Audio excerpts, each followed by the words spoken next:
Welcome to Black Love Matters, where this serves as a therapy session for figuring out adulthood, loving each other, or finding our Brock and Michelle. Who? Why we both messed that up? Are you okay? I don't know what it was. Literally, the words are in front of me, y'all, and I went off to another galaxy and was relaxing. Speaking of another galaxy, Ryan Murphy redeemed himself in American Horror Story double feature. Go ahead. Do we just gonna do this again? No. Who is you? I'm Nerum. Ooh, he's a diva. God damn. You are. Why are you rushing me? Who are you? Nyambi. Okay, this is episode 409. Ooh, he must be on his menstrual. You know, men get menstruals every 16 weeks. Mia talk. Be sure to leave on 2, 3, 4, 5-star rating and review on Apple Podcasts and on Stitcher, and follow us on all forms of social media at Black Love Matters. That's Black with no K. What's going on with it? How many weeks is it? Black with no K. Nia taught me, he said men also go through their own growing pains and when their moods shift and change. But y'all's is like is it 16 weeks? It's Black with no K. It's your time. Okay, I'm sorry. I'll be sweet to you. Hey, y'all. Happy Friday. We made it. We here. It's marathon time. I don't know who more excited, me, Mabel, or the Black Love Matters community for consistency. Who? Y'all? Us? Me? What you mean consistency? Child, y'all know how Nerum be. He a cancer. He be like, I just ran 20 miles. I can't talk. I'm like, what that got to do with your mouth? What that mouth do? What? Nerum's not here for any of my jokes. No, I'm not. But it is marathon time. We are talking, as y'all are listening to this, I am assuming Nerum is either on the road to the marathon, or he is running the marathon, or he has ran the marathon. Either way, the marathon is no longer his mistress. I feel like I want to call it a marathon and be like, hey, marathon, this is Nyambi. And I don't mean to be, what's that song? Woman to woman. And I don't mean to be mean, but I love that man from the top of his feet to the bottom of his toes. Come on, old school. Anyway, first of all, I don't know if I'm ride or die like that. I don't know if I call another woman and then be like, listen, back up off my man. I'm more like, keep the nigga. Or look, now we want to co-parent. What days you want them? What days you want them? Okay. I done read, what's that book, Ethical Slut? So you want to make this a real thing? Is we gonna make this real or we for play? Because if you ain't trying to be a part of the family, bitch, move on. Okay, focus, right? Nerum wants me to focus. Nerum wants to be very on top of it. Streamline clear, this shit. Concise. He's been giving me that feedback. So I'm gonna do that. You do what you want to do. Just part your podcast. Oh, I know. Too. I know. Just part your podcast. Okay, I'm all over the place with my check-ins. I'll just press the buttons. Did y'all see? Y'all know what's something that touched my heart? You know, Nyambi a gangster, but sometimes I get real soft and squishy on the inside. Have y'all seen that 60 Minutes with Tony Bennett and what's his name, Anderson Cooper and Lady Gaga? Jesus be offense. I was almost be pushed to tears. So we know Tony Bennett. You know he got the Alzheimer's child, but he, you know. Tony's an elder, right? He is 95, right? He has lived a great, great long life. But what they were highlighting was his last performance at the Radio City Music Hall with Gaga. And he literally did this performance in full-blown Alzheimer's. And like one of the highlights of the performance was that Lady Gaga, you remember they did that Duets album probably about a decade ago now, I would say, if not more. And like he brought her out. And he like, oh, everyone, welcome. It's Gaga. And you can kind of see Gaga like, oh, bitch, you know who I am? Like, he literally had this moment of like clarity. It's a technical term for it when you're kind of very aware of what's happening. You're not necessarily having an episode. So they like walk through that experience, the importance of like this last performance for him, and just how good it was too. Can we talk about how Tony Bennett at 95 is still serving the girls? Still giving vocals? Still on beat. And I was watching the hip hop awards, and it was some young girls who was under 25 who wasn't on beat, and that was not serving a vocal. Did y'all see Bia lay on that couch and get that lazy ass performance? I get my head done up, and that's my song. Did y'all see Big Lotto? Stiff as a board, light as a feather, stiff as a board. Come on, Kraft. Oh my God, she was. Let me focus. Tony Bennett. He did it. But you know what got me? So the next day or whatever, they up in Central Park because this woman with them. And I guess because, you know, especially when they had Alzheimer's, obviously when you're at that age, you got a routine. So every morning he walks in Central Park, goes with his wife and all that. But Anderson Cooper was with them, and they sat down and was like, Anderson was like, you were amazing last night. Like, how did it feel for that to be your last performance at Radio Music Hall? Tony Bennett said, I performed at Radio City Music Hall. When did I do that? Did I do good? And it was really that moment. You can see Anderson Cooper, like everybody around, like, oh shit. You done forgot. You were in a sold out.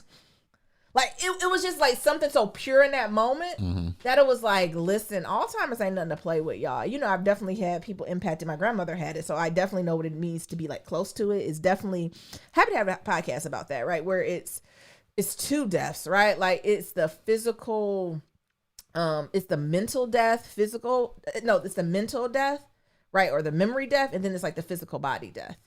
And it is a very difficult process to go to, but you can see how it kind of took folks' breath away. But then they shot to Gaga, and they asked Gaga like how she thought about it. She was like, it was emotional that he knew my name, but she was saying there's something beautiful in that, like, he gets to just live his life, right? You know what I'm saying? That, like, it's not bad, it's not sad, it's just different, and it's an evolution of life, and it's more important. It is more important ever for us to just be present in the life we are in and literally do what we love and love what we do. Because even with Alzheimer's, right, like, he was still able to go in there and do his whole performance, because I'm sure he was clocking back too. Who knows how, what performance he done went to, right? He's still saying good morning or hello New York type shit. So in his head, he might have been like 25 doing this shit, right? But it's just something about when you have those memories and you're going back and it was just assumed to be a positive place, right? Because that's another thing that happens with Alzheimer patients. A lot of times they revert back, or the memories they have are like more memories when they were younger or long term instead of the short term. And what happens if you had a fucked up childhood or teenage, like you go back to that and that's what you remember. And that has to be devastating too. Yeah. But it was just something impactful by watching it. I encourage y'all to go look it up. 60 Minutes. If you just type in Tony Bennett, it was just on there a couple of days. I'm sure it'll come up. But he's another elder. He 95 and doing it, honey. Moisturized. He don't look 95. He don't. Moisturized. Singing, still hitting that tenor baritone. He still hit a kick for you. Still look like he got the bitches. Like, shout out to the Rat Pack. He's doing good. And actually, I like kind of that era of music too. Nerum teases me sometimes. I'm good for a Rat Pack. I'm good for a little jazz, blues, especially when I'm in the house and I have my record player. Child, I ain't nothing like a brown glass with some ice. You dim them shades and you just let them sing to you. Oh my goodness. Anywho, you got anything to say about that, Nerum? Or your thoughts? No, I didn't see it. Okay. Or heard it.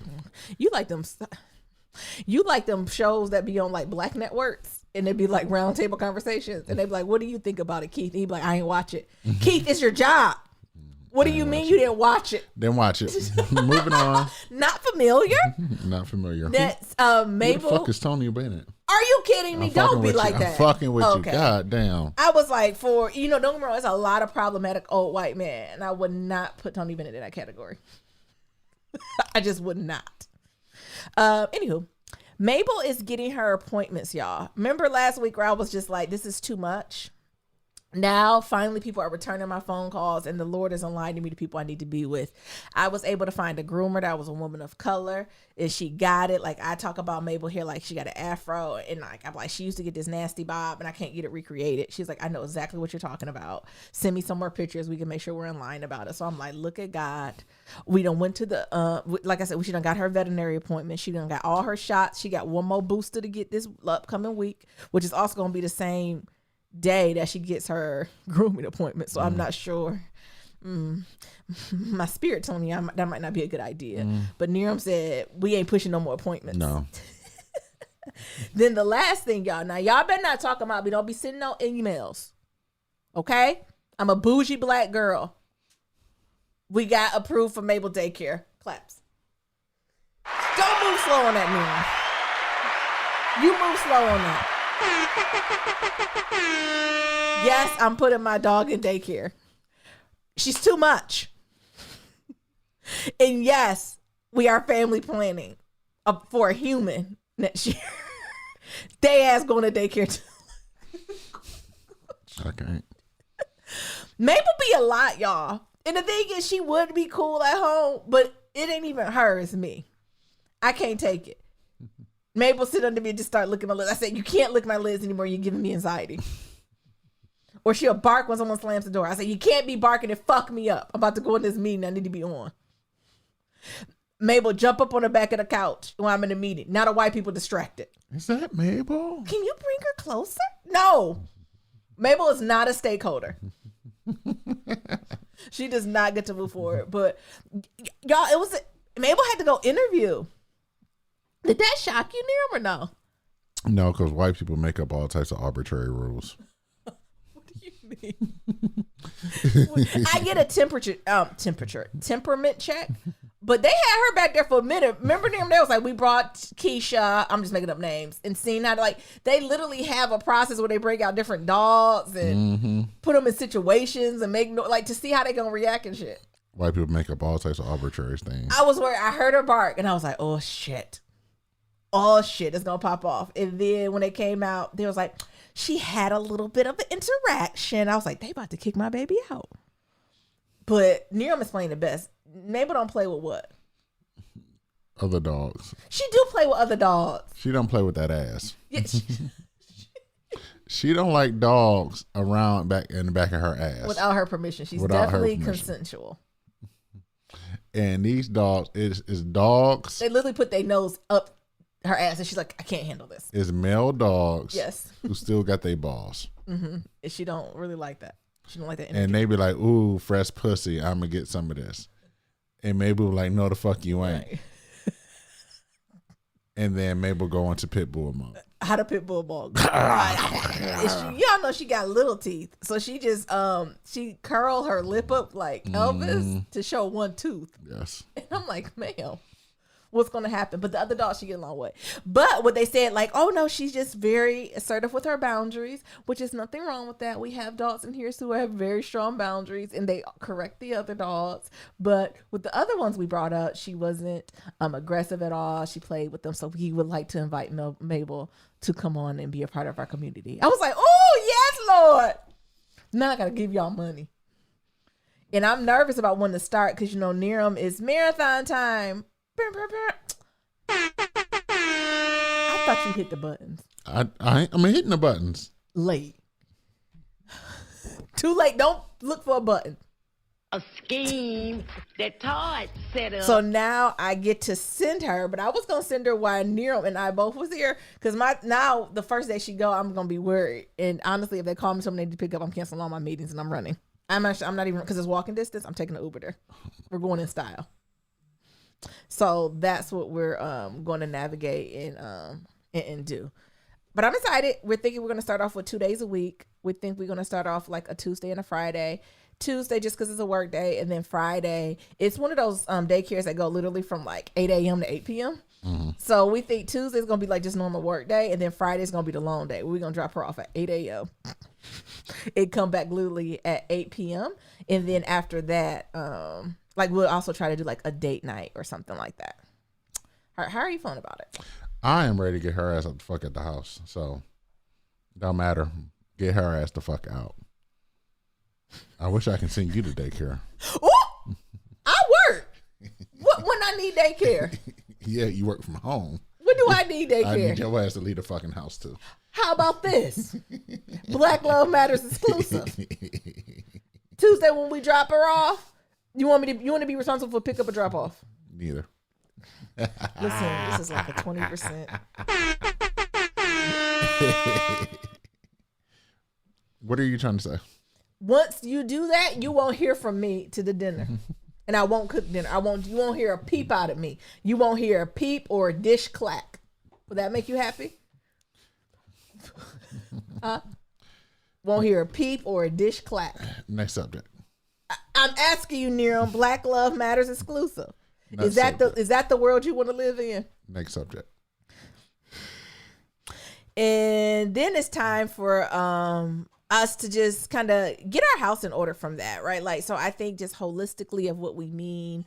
Y'all know we start getting back to our family meetings and the administration and executive functioning of our family, and like really starting some family planning at the top of the year. And we decided like we're gonna take y'all on the journey with us, right? Don't get funny, right? Don't be emailing and be asking for day by day, week by week updates. But what we discussed, and feel free to chime in, is that it's important to share the good, bad, and the ugly. Yeah. And I think, especially getting closer to the 40 now than the 30, and being a Black woman and a Black man in a relationship and talking about maternal health and starting a family, we just want to be more transparent about that.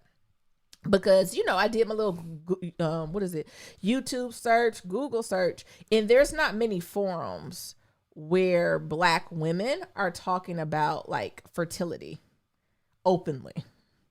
And although I understand why it can be extremely private and extremely triggering, and whenever we go into deep discussion about that, we'll definitely do a trigger warning on the episode.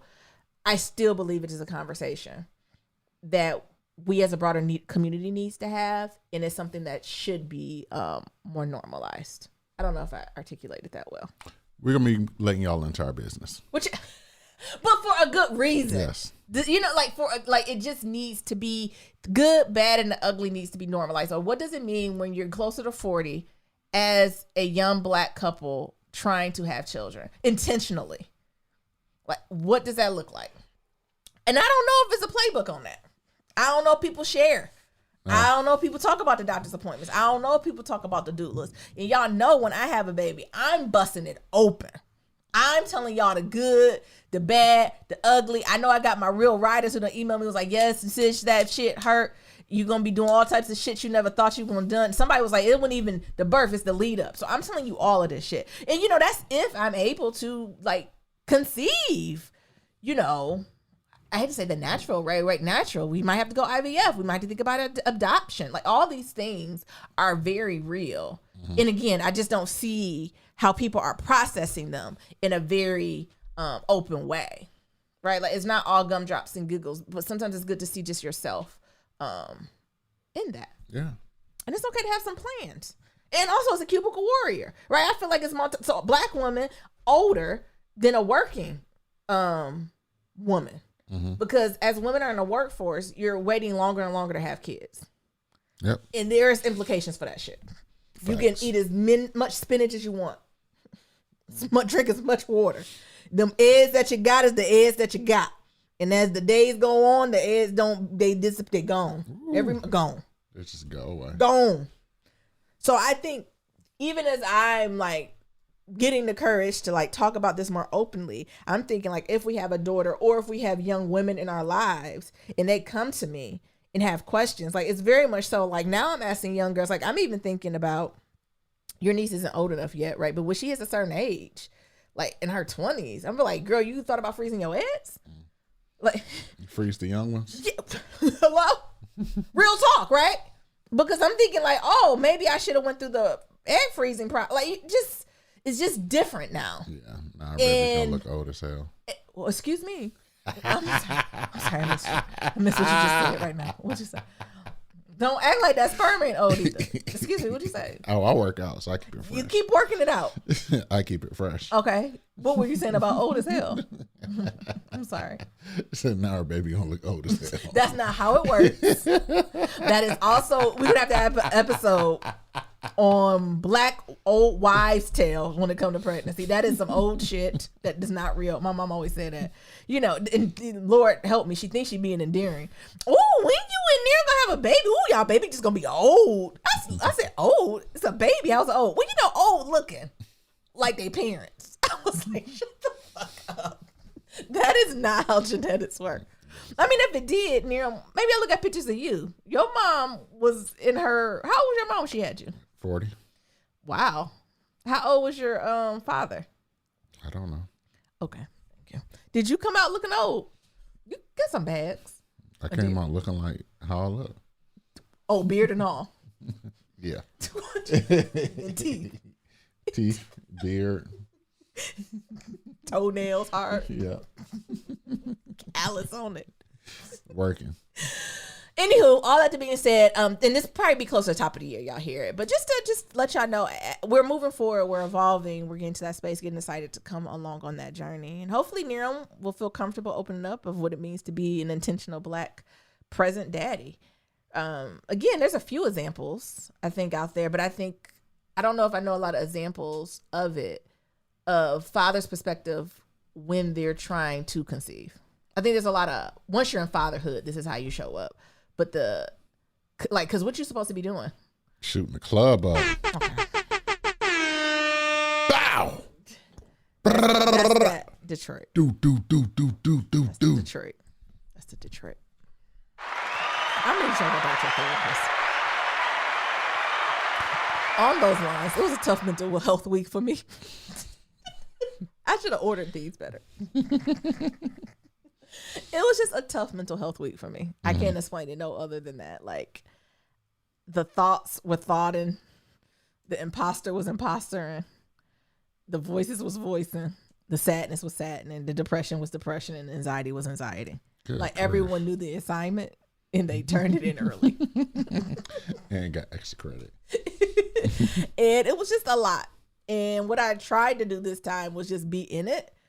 Usually I try to fight against it and push it and distract and do things and all the things, but I did not. I literally just sat in it to the point where I think Naren woke up one night and I was literally in the bathroom looking in the mirror like crying. He was like, "What's wrong?" I was like, "I just need a moment. Could you and Mabel leave me alone?"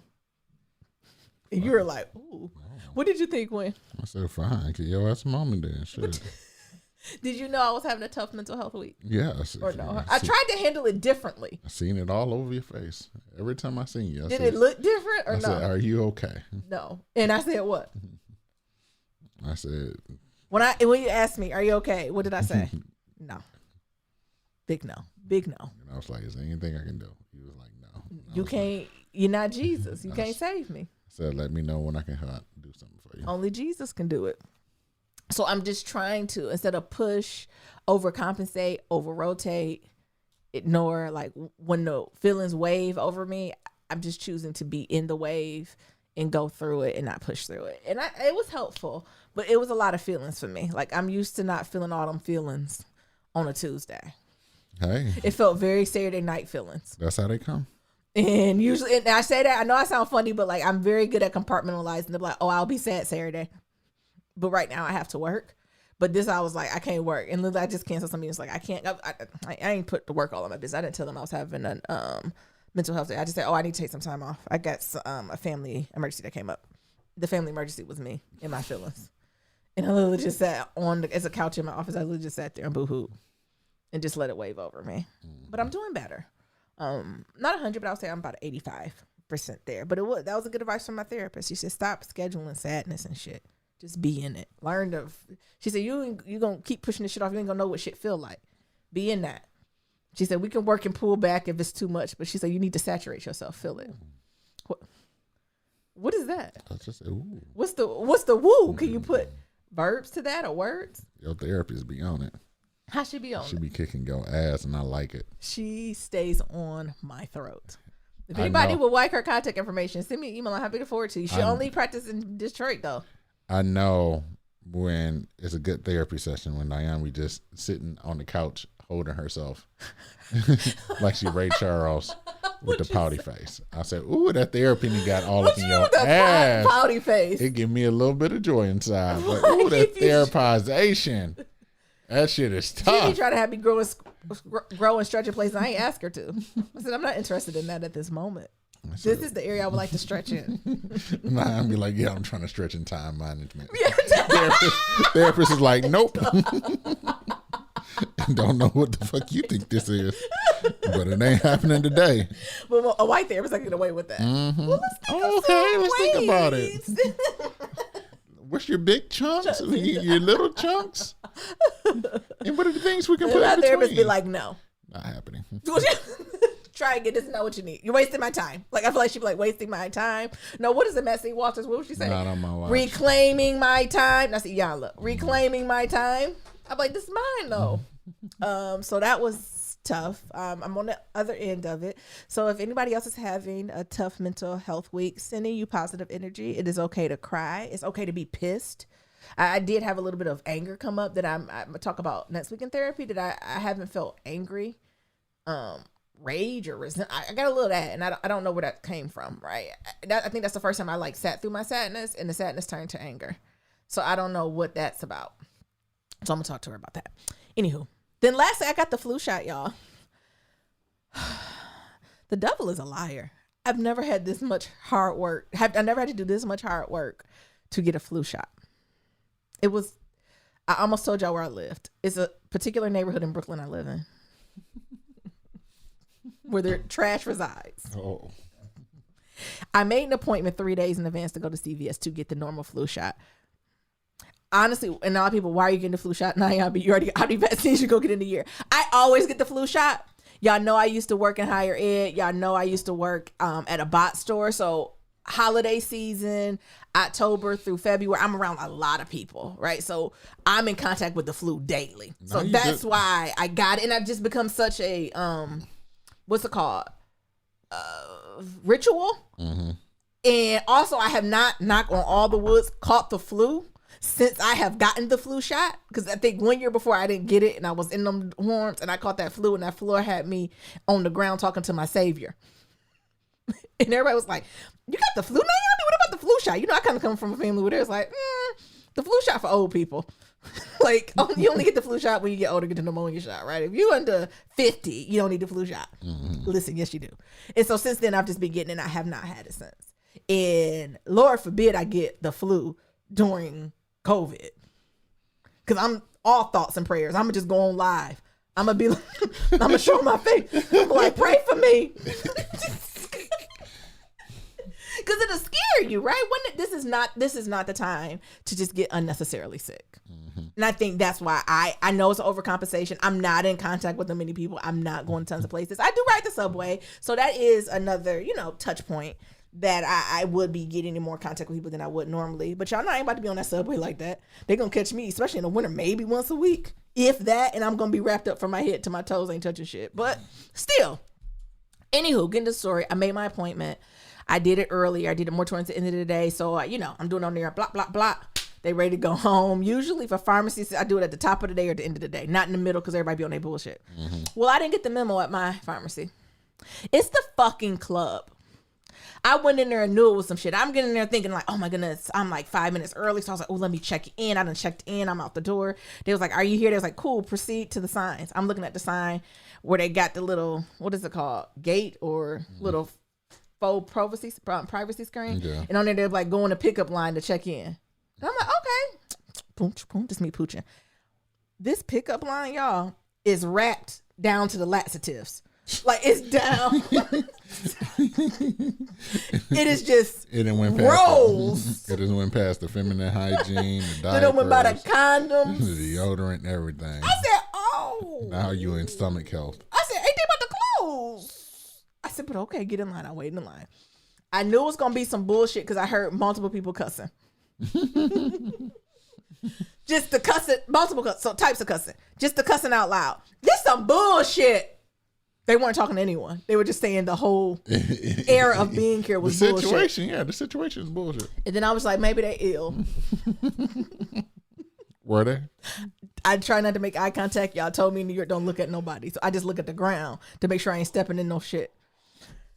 Then after that, I'm getting close to the front. They move and I'm like, oh, okay. And I'm known to tell people just to wait to the side. It's the pandemic and we're in the Brooklyn CVS. You want us to get on each other's back?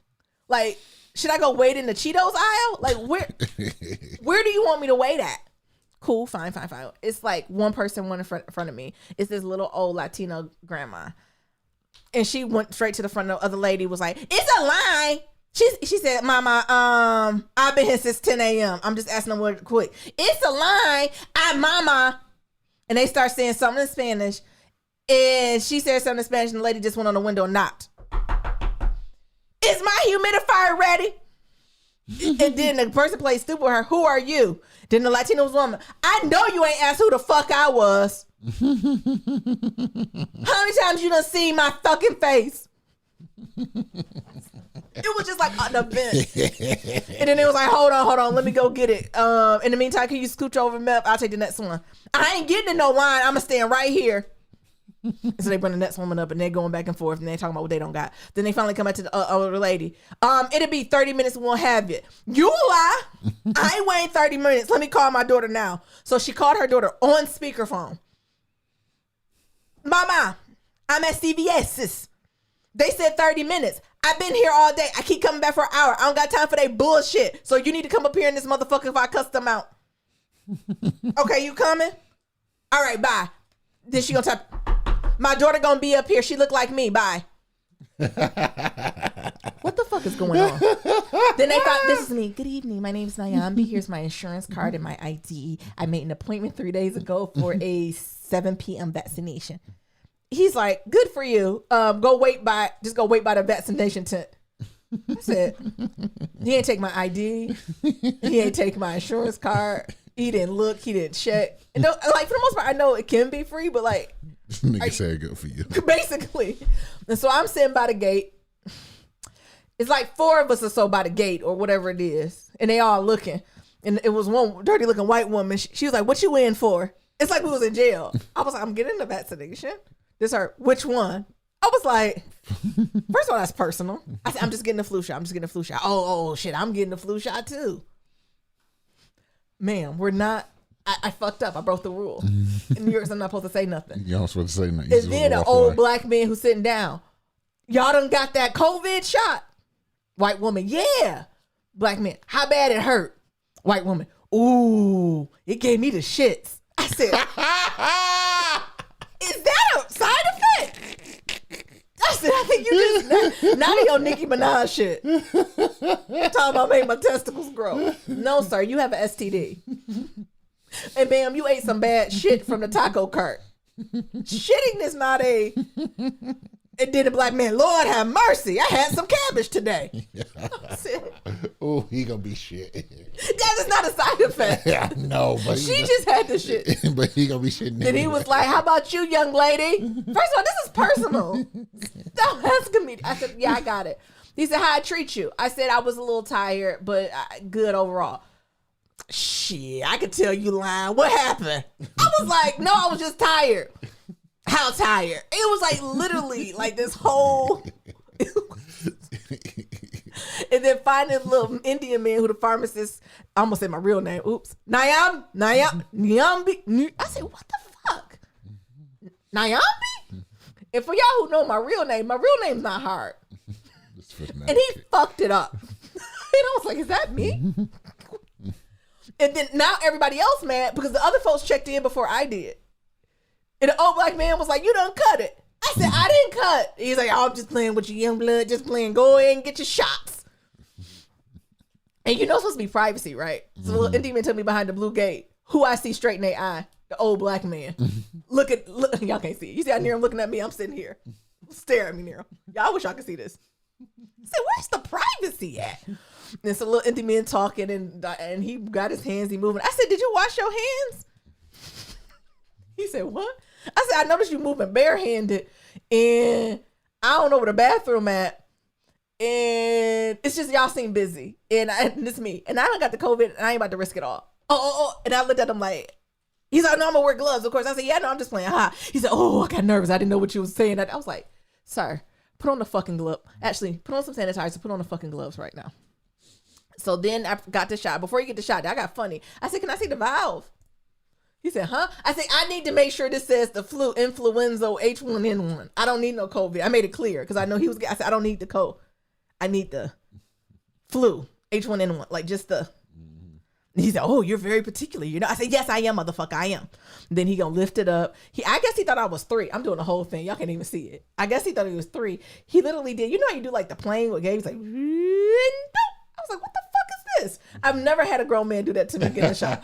He like wiped everything down and he was like, all righty, you ready? Oh, there you go. Protected. I was like, what the fuck is this? Then I got mine and then the elder was like, there you go. You're protected. Be safe out there. The white lady. When is it my turn? Does it hurt? I said, it's a shot. So We live in the hood. Moral of the story. I'm glad you protected. And that took all, but how long was it going? Like an hour? I don't know. You was gone so damn long. It was like an hour and 15 minutes. And literally, now I'm giving, y'all can pinpoint me. I'm not far from the CVS. Like, maybe if you look at my door and hunch your neck, you can see it. So we're talking about a 2-minute walk. You was gone for so long, I didn't get hungry. And I was at the point where I was going back and forth, like, do I leave?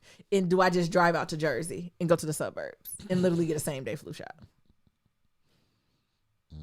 But it was just so much shit going on where I was like, this is how they do us. Yeah. Like, they're understaffed. And, like, and I can imagine people lining there to get COVID shots. And thank goodness I got the flexibility at my job. But what if people, like, literally only got 15 minutes? And people got to leave? So, that's my updates. Now, that's a lot. I ain't got nothing. I'm going to Boston. Don't do that.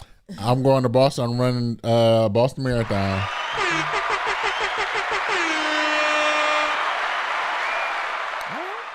18 weeks of training. Thank goodness. 3 pairs of shoes I done went through. Oh my goodness. How's them feet? Hey, I done got a pedicure. Ooh, did they do a good job? Hell yeah, they ain't stripped all That's our neighborhood do good pedicures. the dead skin off my feet. What they I think do? she done went too long because I was a little raw for the first 30 minutes afterwards. What she do? She was scrape it rough. like a cheese grater? Yeah. Or what she got the drill on you? No, she got the handheld file. And she was fucking it up, huh? And you know they got the file, so they She put her base in it. yes. Because the thing is, they got the file where it's just the handle, and you put you stick the file on it like a little sticker. Oh. She was going through those little stickers. Oh, she went through more than one. Yes. I don't think I've ever seen her remove one on me. When they removed them, she was going. She like How two or many three per of them. foot? Probably 3 in total. She was getting it, and she was sweating. Did you tip her well? Yes. Okay. I gave her a $10 tip. What's her name? You need to always go back to her. Auntie. And she was sweating. They gave you the older woman? Yes. Yeah. And she was like, whew. What? And she was back at it again. Woman at work. It was like that Martin episode talking about you gotta work on Elmira's feet. You gotta work on Elmira feet. You can't just play with it. She was working it. So I gave her a $10 tip. I said, here you go, sis. What she say? Thank you. Did she rub on them good? Yes. She rub on. You know, sometimes I don't like when they be beating up on me. I'm like, be gentle. She rubbed up on them. She massaged them. She got all in between the toes and Oh shit. my goodness. No, I've been kicked her in her face. I'm too ticklish. And then she painted them. Yeah. Got a little clear on them and shit. Ain't no wrong with men putting clear. Yeah. Actually, ain't no wrong with men doing polish on their nails. Shit. Listen, I just appreciate a man who's groomed. Because this COVID made niggas nasty again. Yeah, niggas don't be taking showers and shit. Oh, you can look at their nails and be like, so you ain't gonna take no care in your nails. Ain't gonna clip your nails. Ain't gonna clip them, ain't gonna do nothing. Jesus. So yeah, if y'all hearing this, I'm going to Boston. I'm running Boston. One or the other, depending on when y'all hear this. Ain't no podcast next week. Let's just get that out there. I don't care when. Try. I don't care when I come back. Surprise guest on here. I don't care when I come back. Ain't no podcast. I was thinking we was gonna have surprise guests. Y'all too. I'll just hit record and y'all can talk. Why you can't talk? Because I'll be still recovering from my 26.2 miles. Okay. We'll see. I might have special guests. Okay. Yeah, would they be up for it? Maybe, yeah, because that nigga like to talk to. There you go. That nigga like to talk to. Actually, I got some questions for him, so it might be a good episode. So yeah, I got my homeboy. I got a question homeboy. to ask: how far is too far to drive to get coochie? How far is too far to get coochie or some peen? How far? No, actually, let's rephrase it. I'm therapized. What is the farthest any of you all have went to get some coochie or some peen? What's the farthest? It could be, you could take that physically or emotionally. Mm-hmm. So meaning, have you physically flew somewhere, drove, or was it something where you like literally got out your bed at like 2 a.m? Because that's a lot too. And be like, yeah, I'm gonna go do this. When you were asleep. Like when you're in good sleep, not baby sleep, not weekend sleep when you watching movies, eating popcorn and shit. And you're like, yeah, I'll do it. I'm talking about gotta work the next day. You getting that good sleep and you just start to get that good sleep. And you got to work. Leave and work. You got to work. And Yep. you got to be at work at 7 a.m. And you get a ding. You get a YWD. No, what is it? WYD. WYD. Are you already putting on your drawers and your pants? Ladies, are we putting on our bras? You just get that CT come through. So I think we can unpack that. Mm-hmm. Because with my age, it definitely has. My tolerance. I mean, I guess also I'm so spoiled. So maybe I'm not a good perspective because my booty call always 50 feet away. Go ahead. So how far will you travel to the kitchen? So yeah, I got a homeboy who's coming in from California, from Boston. I mean, he's flying in from California. He gonna visit, so that's gonna be exciting. And like that, like I said, I really don't have much. Like my days has been about focusing on this race. 18 weeks of training. I done went through 3 pairs of shoes. Now it's the getting mentally prepared for Boston. You know what I'm saying? Like I've done everything, and now it's really about like not letting my nerves get the best of me. Yep. And not doing anything stupid between now and Monday. Like, yes. Would you like twist your ankle or something? No, like there's this thing of like not doing nothing new on race day. Yes, this is not time to reinvent yourself. You wear some comfortable clothes you're used to. You wear your shoes that's broken in. You wear this ain't time to wear new drawers. Nothing new on race day. Yeah. So like doing something stupid is like going to the expo and spending like $300 worth of gear and then like, oh, I'm gonna wear this for the race. Oh no, you wear it the next day. That's you wear stupid. Brunch. Yeah. You know what I'm saying? Or like, maybe running, but like instead of, like a 30-minute, 45-minute run, I go out and run for like 2 hours. No, if you got extra energy, you better be in this house stretching, doing yoga. Or I go to like a CrossFit class or some shit you like play that. with Mabel, throw that ball. Things of that sort. Oh, okay. Like. Oh, that's just jittery stuff. That's just to get the energy out. But like not doing anything stupid. Yeah, that's self-sabotage. Yes. So things of that sort. Okay. Rest, relax, put my feet up, watch some things to make me laugh. Yes. Watch some things to take my mind off of the race and the nervousness of it, and go to bed at a decent time and drink a lot of water. Yeah, I think that's the only thing you should focus on, is literally chugging the water. Yes. So cool. That's what all I got. I'll think of some new things after the race, but right now, that's what I got. Naomi, thank you for carrying this episode. Because I almost this episode. The last few weeks. She's like, you want Near to do be it? a lump on the wall, on the, like near be a fire hydrant. Well, I'm like, so are we doing this together? Or? The thing is, like, marathon training, you have no life. You don't. For 18 weeks, you have no life. And sometimes for other people, it can be a little bit longer than that. Yeah. But you have no life. Your life consists around running, thinking about running, eating around running, using the bathroom, and running more. And then if you do anything other than that, you're really trying to figure out how did that affect your performance when running. So it's like, no, I'm not drinking. I don't want to drink alone. I don't know what to tell you because I'm not drinking. I respect that. I respect it. Don't have them sound like I'm making you. I'm not over here taking tequila shots, y'all. Like it'll literally be like a glass of wine, and I'm like, oh, you want to buy? Because like, wine go bad after 3 days. So I feel like I gotta chug down 4 glasses of wine in 48 hours because I almost sold my dad's name because I am his daughter, and I ain't wasting no like money on that. But I was like, dang, I literally just want a glass. So that type of stuff. So like those type of things, or even just thinking about like food you're eating and things of that sort. And going out and things of that sort. To be like, can we go out? Yeah. And then I asked. It took me a few weeks, but I asked. I literally by Wednesday, I'm like, so how you feeling this week? And I'd be like, oh, I got X, Y, and Z, or like, whatever. But like going out, things of that sort, and of course you can, but like it affects with your performance. Yes. And I think for me, it's about that discipline, right? It's something about doing hard things for this long and like preparing your body for something, and doing something very hard. Yeah.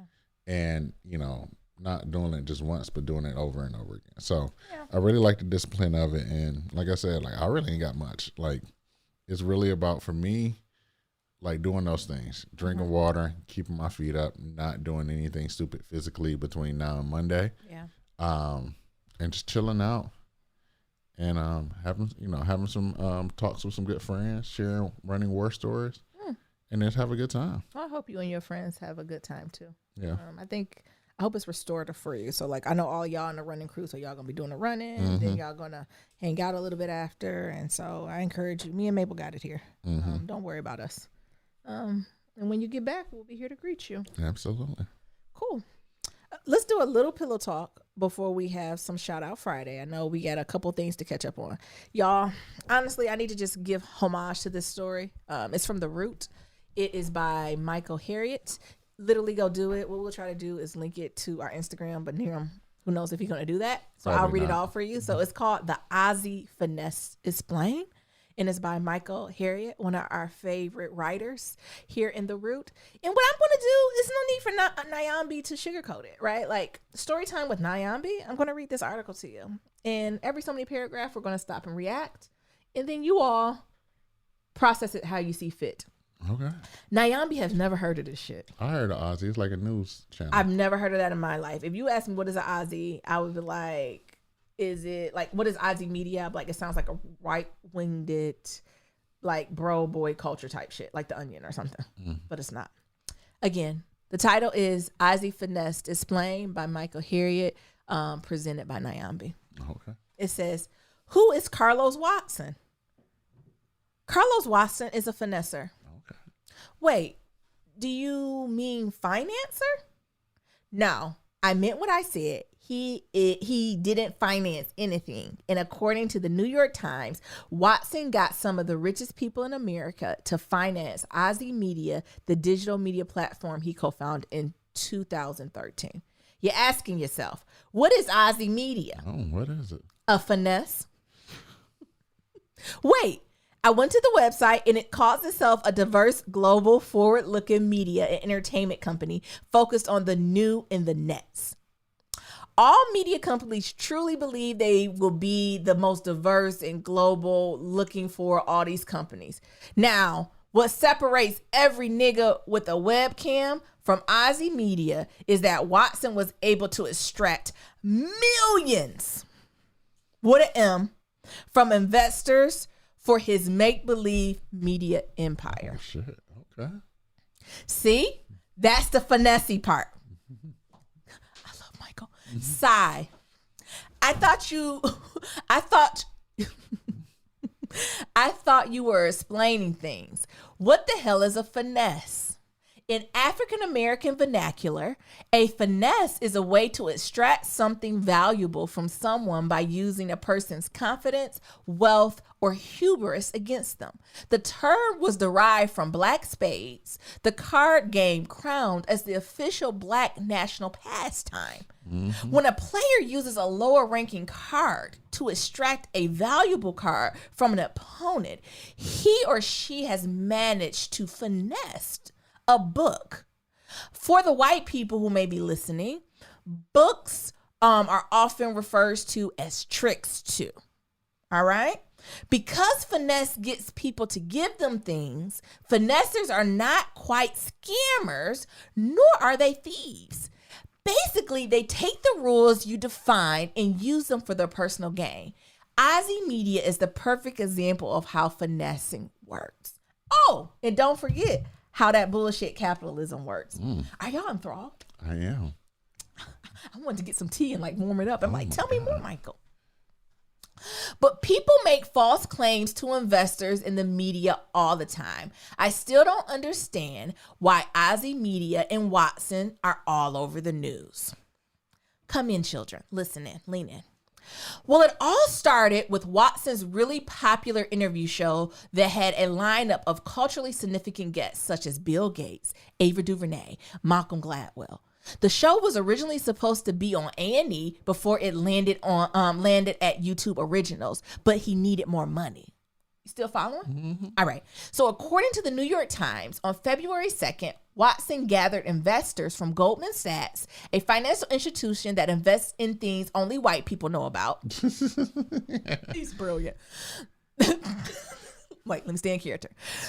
They were meeting with Alex Piper, the head of YouTube Originals Unscripted Programming Division, who wanted to tell Goldman Sachs assets management team to invest in Watson's wildly popular interview show. But at the last minute, Piper internet wouldn't work. So the Zoom call became a regular conference call, and that's when everything exploded. All right, out of story.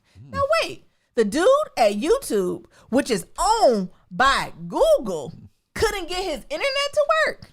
And he was having a meeting on Zoom and not Google Meet, not YouTube Live, not Google Hangout or Zoom. And there's a guy named Mr. Piper who's not a porn star. This smells very finessey. I'm sure all these rich, smart white people immediately star Flames a mile away, outing him as a scammer. This explains everything. Thanks a lot. I'll see myself out. No, that didn't happen. Actually, no one thought this was strange. Some people noticed that the YouTube's guy voice sounded a little robotic, but that's about it. It was only when one dude at Goldman Sachs reached out to Mr. Piper, you know, the rich white people all have each other's email address. That is very true. That he discovered the finesse as it is explained by Time magazine. Y'all ready? This is the plot twist here.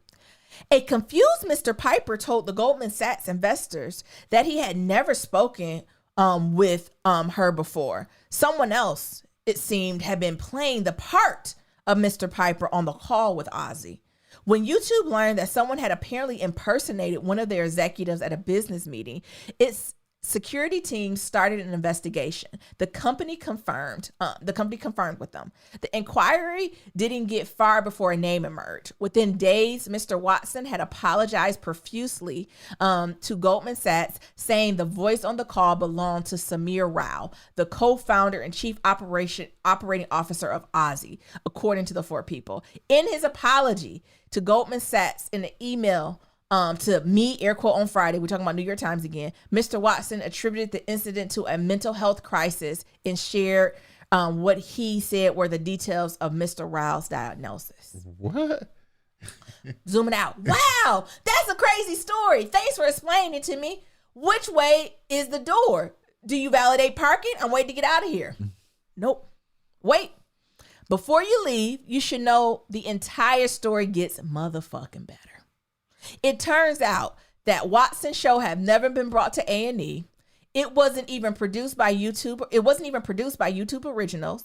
According to one insider, Ozzy's typical consumer was a retired female white teacher who used Ozzy to stay young and stay woke and loved learning about the world from it. In 2017, BuzzFeed reported that Ozzy brought its traffic from fraudulent sources and used it to manipulate investors and advertising clients by making Ozzy look like it was hot. New thing, even Ozzy Fest, a company's signature musical festival, was fake. What? It was all a dream. And he probably never read Word Up magazines. Oh my God, a scheme. A scheme that Todd set up. All right, now we zooming out. So you telling me this dude bamboozled into the investing crew $100 million in glorified YouTube channel. This nigga is the finessing goat. Where did he find all these dummies? In Nia voice. Dummies everywhere. Shout out to Nia. Back to the story. Well, I won't call them dummies. Some of the investors included Steve Jobs' widow, Lauren Powell Jobs, Milwaukee Bucks co-owner, Mark Larstreet, and Google's chief legal officer, David Drummond, and Alex Springer, who owns the largest publishing house in Europe. Even the Ford Foundation gave the company grants as a minority-owned business. We told you, more money begets more money. More grants begets more grants. All this thing ties together. Okay. That was my add-on. These are very smart and wealthy people. This isn't just the remake of The Emperor's New Clothes. Watson got these suckers to buy him entirely new wardrobes and told them he wasn't naked. He was actually wearing a hot new drip. And because white people don't know what drip means, these billionaires were like, can I buy more? I think it's quite fucking funny. He scammed these people out of millions. They're asking now to author Michael, why do you think this is funny? It's funny because if they would have done their due diligence, none of this would have happened. Advertisers could have easily looked up Ozzy's audience metrics with Google. Investors could have asked more details. They could have talked with A&E or YouTube on their own, but they were ready to invest in Ozzy because Watson essentially exploited the little-known endemic that is very common in America, Black friend fever. What the hell is Black friend fever? I'm sure you experienced it before. It's when white people declare that they are not racist because one of my best friends is Black. Similar to I voted for Obama-itis, many white people truly believe that exposing themselves to a Black person gives them a natural immunity to being called racist. BFF not only inoculates white people from accusations of white supremacies, but Negro proximity also offers the appearance of diversity and or inclusion. And the Black friend, usually someone with no facial hair who attends an Ivy League institution and owns a kayak, also benefits from dueling out their antibodies to deserving co-kayakers by becoming one of the good ones. In the case of the Harvard alumnus and Stanford law grad, Carlos Watson, he parlayed his Caucasian adjacency into millions of dollars for Ozzy. But the reason the finesse works is that these people don't fuck with Black media. Hit the horns. Wait, Miriam. Wait. Now you said almost every Black person had never heard of it. You know someone who knew about Ozzy? Did you ever hear about? I'm asking you this, Miriam. Did you ever know about Ozzy? Yes. I ain't never heard of this nigga in my life. I heard of Ozzy. Ever in my life. They run commercials on Detroit radio. Never in my life heard of him. Anyway, well, there's this one guy. I've been very, very aware of it, and I've been following them. Roland Martin told The Root. Y'all know who Roland Martin is. The thing that was strange to me is that I kept looking up all these pronouncements. I have to get my shit together. Pronouncements about his large following, and I never received an email, a tweet, an Instagram post, Facebook post about something about them. Never. I've never had followers send me a tweet, an item from The Root, the Griot, BuzzFeed, Vice. Not one time I've heard someone send me an article, a pocket, or even say, man, I heard this from Ozzy. I'm Roland Martin. I ain't never heard no fucking Ozzy. If they would literally ask a Black. Martin, whose Black Star Network streaming service actually targets Black viewers, contends that the reason this cool Black media company was so appealing to investors was that it didn't really appeal to Black people. Hit it. Which one? Cry.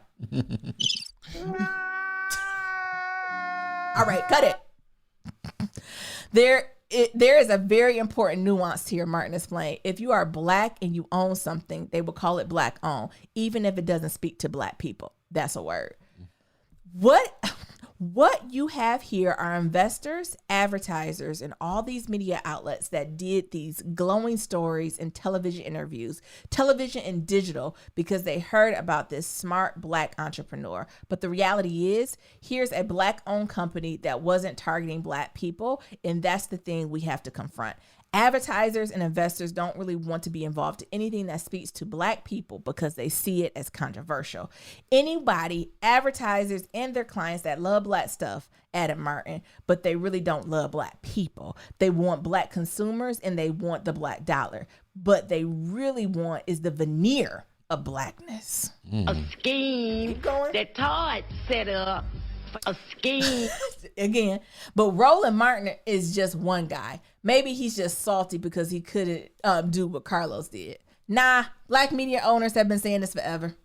In April, Byron Allen, who owns multiple media platforms, includes The Griot and The Weather Channel, sued McDonald's because they didn't advertise with black media.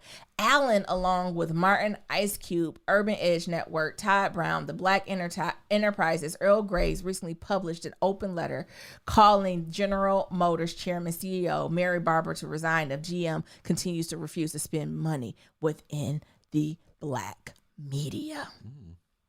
Y'all, the story goes on, but I just had to share that shit because I had no fucking idea that this shit was going on. And this black man finessed all this money off lying. I don't know if he lied. I think he don't have no shows. That's why they needed a black woman in the room. He lied. I don't know. And they must don't got no black people on the board. Because as a black person, if you came to me and be like, oh yeah, we in the new upcoming, the hotness Ozzy Media. What? I told you I heard of Ozzy. You don't hear about Ozzy being the hotness. No, I just heard him on advertising on black radio. For what? Telling people to go to their website. And my thing is, once he got to a certain situation, he could have literally leveraged black people and be like, oh, I got this following audience, like, come over here. But he didn't even try. No, because he already got the money. Y'all, I read this story and cackled. And I couldn't do anything else. Darren, we got some closing thoughts. Y'all tell us y'all thoughts. Get your money, King. Y'all cut that scamming now. Is it scamming? I think we got definitions of a scam. This feels very PP loanish. Is it scamming? I mean, I'm not offended by it because, I love a good Robin Hood story. But he ain't giving to the poor. Who he giving to? What he doing? Shit, giving to his pockets. When I see a scam, I see it like, somebody from India calling somebody old and saying, hey, Amazon charged you. Give us your credit card number so we can put the money back. And what did he do? He just went to American rich people and was like, give me your money. I'll bring black people. Oh, I'm just playing. Yeah. What? Like, the thing is, it's an investment. So. Yeah, you got to be willing to lose it. That's true. It's an investment. So, even though there's promises of, 10x return, yada, yada, yada. The thing with investments and the things that they always tell you is what? Never invest more than you are willing to lose. Yeah, that's true. And what did you say? It didn't work. My bad. It didn't work. Y'all invested in Ozzy. The shit didn't work. He done invested in the Wizard of Oz. And they pulled that curtain. And guess what happened? You lost that bike. You lost the money that you invested. It was held together by paper clips and duct tape. Yeah. My Lord. So that's why I'm like, I don't necessarily see it as a scam. It's definitely a finesse. It's definitely a finesse. He definitely made them pull out the big joker with a two of diamond. Not a two of diamond. I was saying two of heart. He definitely made somebody pull out the. I was gonna say the instruction card. That's what he had. This can't even play it. It's an instruction card. But that's the thing about investments and just in general though. Like that's how capitalism works. That's how it's like, oh, you invest in this, we doing X, Y, and Z. Yeah, you're supposed to do your due diligence. But that's their problem for not doing that. But how do you have all these big names as that and nobody be like, but is it really you? There is no double checks? Hey. It was just a story that got me. And it's been a long time since I read an article and cackled out loud. I literally cackled out loud. I gasped and I Googled stuff. Tell me more about what you found out on Ozzy. Just nothing. Literally that. Nothing. I'm rolling Martin. I don't went to the website. Actually, let me go to the website now. Is it up? It was up earlier. It might be down. This story getting more traction. Look, it's going 5 hours. This about to pick up steam. This looks very, whatchamacallit? Yeah. Proud Boy adjacent. A modern media company. What are some of the stories? QAnon. The truth about QAnon, Frederick Brennan. Fatal blind spot, past the blink, nothing. I see a bunch of white people on this front page. I don't even like the setup of it. Oh, there's a black woman. What's hot in Washington? They don't even go. It might not be nothing behind it. Click it. I just seen you in circles. Okay, it's something there. Y'all check it out. Learn more about it. All right, we got some shout out Friday. Tell me more about this, Ozzy. I'm not near ready to go down the depot for Ozzy, and I'm not doing it. Just type in Carlos Watson. $5.7 million in relief. They about to do a deep dive on Carlos' ass. The IRS coming for you, brother. So I hope you got some good whatchamacallits, because they're coming for you. Nero, come on, we got a show to do. Ozzy's audience was mostly a mirage. Even Scandal. They about to tear this Black man up. We done. What? Y'all tell Nero to move on. I never even heard of this man. Me either. He's going down in infamy now. Look, Well, come on to the black side, brother. We'll welcome you. I'm still talking about this TV show. Shout out Friday. Shout out Friday is Thank you. always to submit your black love story or shout outs. 1, 2, 3, 4, 5 star Apple Podcasts What? reviews. What? Look, It's choppy, Nero. You want me to read the first one? we only got one. I'll read the first one. You read the email. So Oh, this no, one's no, from no, Apple no, Podcasts. No. Come on, Nero. Nyambi. This You is got one from- from Apple Podcasts and it says Young Black Cubicle Warrior from Ryan B. And it says, thank you. I listen to you guys every week. I'm the only black male in the office, and brother. it feels good to hear some black love and conversations. Please continue to kill it every week. Thank you again. Perfect. The next one is an email we got. It's titled Nyambi. Thank you so much. It says, Nyambi, episode 407 was a word. I just appreciated your vulnerability, talking about your overextension and committing and doing too much. It convicted me deeply, sis. I've been listening for 2 years, but had to reach out to this one. Just 3 hours before I was listening to the podcast, I was writing just that kind of email to let something go. I literally was crying, having a panic attack sending the email. I'm a tech entrepreneur, and doing this as a black woman means being super woman. Do everything, want everything, be everything to everyone. Some days I'm exhausted, but I keep saying yes. My breaking point has been this past week. Believe God sends you a word when you need it, and that testimony was so helpful. I also made me realize I need to keep it pushing on my current therapist. We're doing very superficial work, and I think it's time to move on. Unfortunately, I knew that before this episode, but we have never gotten to the heart of things. Thank you so much. I'm just making sure I can use the name. From Why. Of course, sis, listen, we got to be out here talking to each other. And my therapist is intense. What would you say? Yes, I told you. Every time She is very Naomi intense. be arms folded, pouty face. I told you be what I like, said. I gotta be careful what I tell you. She be digging and asking questions. I'm I like, say, Nero talking? Who you talking to? I said, yes. Good therapization. Exactly. We got some phone calls. Yeah, we got a voicemail too. Let's see if Skype on act right. Hi, Nero, Naomi, and Mabel. This is Rashida calling from St. Louis. Hey, What's up, I Shit? was just giving you guys a call. I really was giving Naomi a call because I want to be a part of this Sisters with No Sisters group because a sister is struggling. You know, I really been Welcome. thinking, like, is it a reason why I'm an only child? Because I just don't like people. I don't know what it is. And I've been trying to find, like, Yeah. my group, but It's maybe hard. this only child thing is where I'm supposed to be at. I don't know. It's hard. Keep pushing. Anyways, you guys stay blessed, stay safe. I hope you have a fabulous weekend, week, whatever it may be. This is Rashida again, calling from St. Louis. Talk to you later. Bye. Thank you. The sisterhood of no sisters is real. I think I might have to take that and go somewhere, or that's gonna be a chapter in my book. I don't know which one, and I think it says a lot of things. Like, I know we being lighthearted about the friends and stuff, but I would say at the core, the sisterhood of no sisters, we want to be connected, and it's hard, right? With this group of people who give the illusion like they doing all these things with their friends, and it's just like, I'm exhausted. How? Like, how are you showing up in this space? So I don't think it's no wrong, but we can be transparent. Just keep pushing, sis. Keep on pushing. Don't- Mabel said it's time to stop recording. Yeah, maybe. Mary Naomi. Okay, I'm trying to be civilized and listen to y'all show while I work. When y'all was like, those were the no 1980s. What happened? When we was like, when they're on the 1980s cities. And then we got to the part. Hold on, what?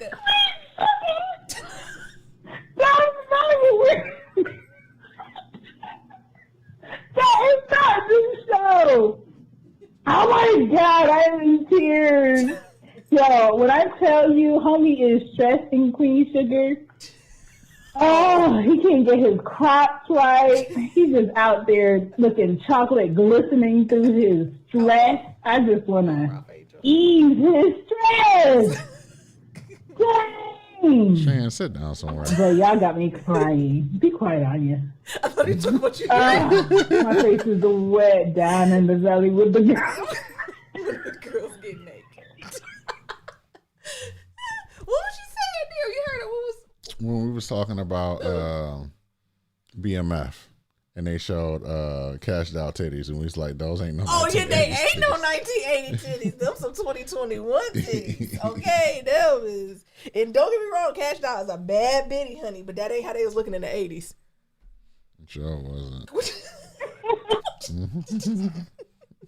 This bomb now, they sick. They nice titties, but that ain't how the 80s was looking. They should have panned. They was sitting up They there. should have did side profile or something. Had bitches feeling insecure. Like, those are nice, but they ain't no 1980s. Yeah, wait a minute. 1980 to get more length to them. Stop it. More length and more stretch marks. Uh-oh. What happened? What's going on? Uh-oh. Oh, hello? You know, we like to listen, make sure we don't hear nothing. You good? They might be sitting with a sound. Okay, I think they're good. Maybe it just didn't pick up. Oh, maybe they butt dialed us. Yeah, it might doubt us. I think that's it. Okay. Thank y'all for the emails and the voicemails, all the good stuff. Like I said, Niram's running his race. Hopefully one more week, and then we going to be rocking with y'all to the end of the year. I got some good stuff coming, good content. We going on our own personal journeys. Y'all know I done sent y'all emails too. I mean, I done sent y'all, what is it, call to actions. How long and how far have you gone to get the coochie and the peen? Please let us know. We'll be talking about that. As always, to submit your Black Love story, go to blacklovematters.com. To submit a question for Kitchen Table Talk, shoot us an email, blacklovematters@gmail.com. To leave a comment about anything we talked about, head on over to that website. We got that voicemail, and we got that email, we got that voicemail, and it's at 508-784-1111. Once again, that's 508-784-1111. Talk to y'all later. Remember, Love is ever ever evolving. Peace.